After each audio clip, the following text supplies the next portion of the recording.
Remember all those marbled backgrounds we made? Well, today I'm going to turn them all into cards. So here's some of the marbled backgrounds I made in the last video. This is with regular cardstock, and I'm going to go ahead and just cut this at the diagonal. This is one of my least favorite designs.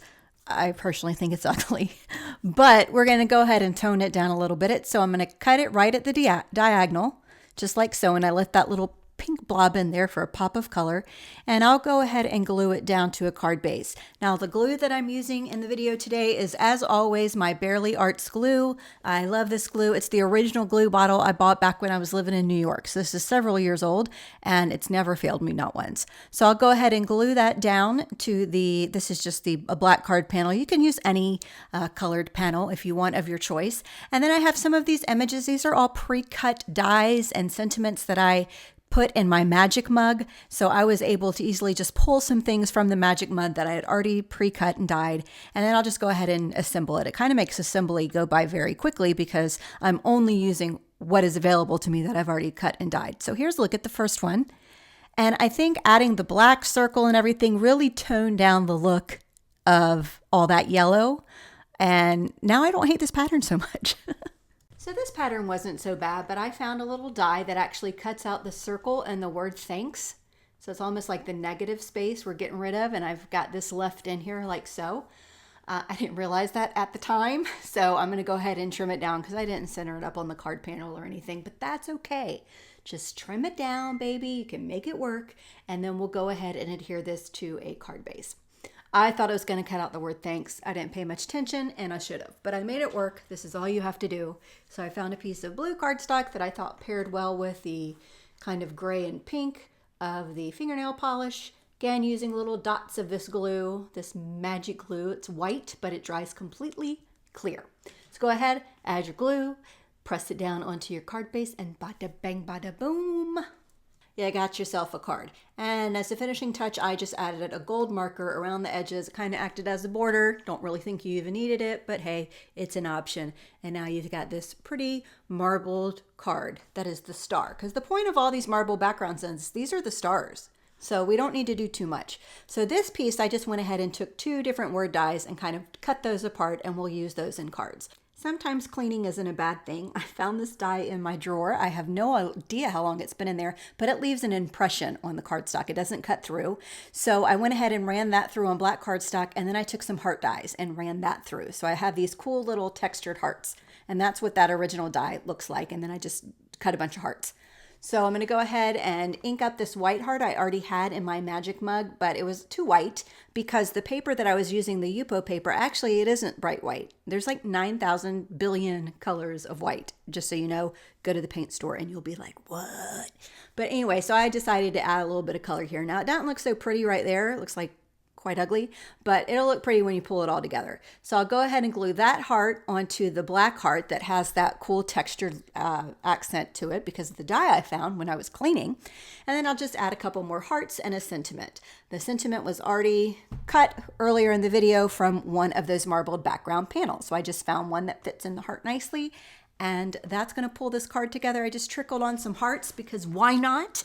Why not? I never use little hearts. I'm not one for sequins or glitter because sequins, I never know the correct methodology of you got to put them in triangles and visual triangles and sets of 3, and I never do that. So I decided to use hearts this time, and I think I did pretty good on the placement. I'm so proud of myself. So this card's pretty cool. Digging it. All right, so I've got this. This is bright and happy and in your face, and I think this was actually made with alcohol inks because remember, 2 of the card backgrounds were alcohol inks and all the rest was fingernail polish. This one didn't need diddly squat, so I found some big, huge honkin' sentiment word dies that are big. I mean, this is a perfect background for something big to go right over the top, and I just glued that down. That's it. And then I'm going to go ahead and glue it down onto some black cardstock. I trimmed that panel down just a little bit so I could have the black cardstock peeking out on the left-hand side to act as like a little border. And I just think this is cool. Those vibrant colors against that black background. Now, Skillshare is something I've been using for years. It's an online platform where I feel you can learn, explore, and almost redefine yourself. I was using it for watercoloring, but since then I've taken a class about Procreate because I was really into creating my own surface pattern designs. This is from Kat Colette. She is awesome. So after taking this class, I released a fabric line and textile line on Spoonflower, implementing all I learned from Kat Colette's class. So now I have a successful pattern line on Spoonflower. I also wanted to create my own journals, and I know that you can do that on KDP. So I went into Skillshare, typed in how to use KDP, found a class I liked, and I chose this one. And after taking her course, I successfully released my own bullet journal line on Amazon. And these are bullet journals that I sell for $5, and I've sold thousands of them. Maybe you want to reinvent your goals, or maybe a career change. I just typed in here career, and look at all these different classes that popped up that may apply to whatever your goals or needs are. So I encourage you to check it out. I have a coupon code. The first 1,000 people to use my link, which is in the description, will receive 1 month free of Skillshare. It's got everything you could possibly think of. So I definitely encourage you to take advantage, grab that link before it's gone, and see Skillshare for yourself. The hills are alive with the sound of... No, I'm kidding. So take some scissors, cut yourself a little hilltop. That's all you got to do. Doesn't get any easier than that. Cut it apart, make yourself some rolling marble hills. There's nothing wrong with that, and they don't even have to be hills. It could just be a little swirly element that you're putting on your card. And these pinks, man, they just scream a dark colored card panel. So I'm just going with black, but use brown, use gray, use whatever floats your boat. Go ahead and glue that down to whatever card base, whatever color. I mean, you could even do white, really, whatever you want to do, does not matter. And I'm again going to look in my little magic mug because I want to see what I've already got that's cut, colored, or whatever. Pulled out this flower die. So I'm just going to add glue to the center. I didn't add it all over the entire flower because I want the sides to kind of be poking up a little bit. So I just added glue to the center of the flower, and then that gives you a little bit of raised dimension on your flower against your swirly hilltop, whatever you want to call it, background. And then find yourself a sentiment, stamp it straight on the card if you want. But again, I'm just digging around in my magic mug to see what's already available because I didn't want to pull out any stamps. I didn't want to pull out any ink. I wanted to make this as fun and as fast as possible. And then that's what I did for this card.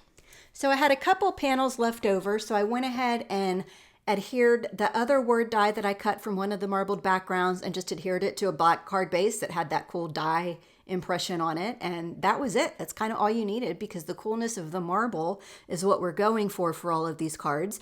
And then this one, I had some kind of square die that I was, again, didn't know I had. So I just cut a piece of one of the marbled backgrounds that I had left. And this is it. The little hint of the pink at the bottom, it's like I dipped it. I dipped it in some pink ink. And that is it. I'm telling you, when you do these fun backgrounds, your cards, putting it together can be so effortless and minimal because you want the highlight to be the technique that you were focusing on, which in this case was marbling with fingernail polish. So I was able to pull together all these cards in really no time, but because I cheated, because I already had, things already cut, God knows when. I have no idea how long those things are, but my magic mug forever lives on because I'm always adding to it, which means I always have stuff to pull from it, which means making cards is easy because I'm only using what I've already got in that magic mug. If you have no idea what I'm talking about when I'm saying magic mug, I'm going to leave you a link in the description to my time-saving hacks video, and I talk all about the magic of the magic mug. Thanks so much for joining me today, and I will see you next time. Bye.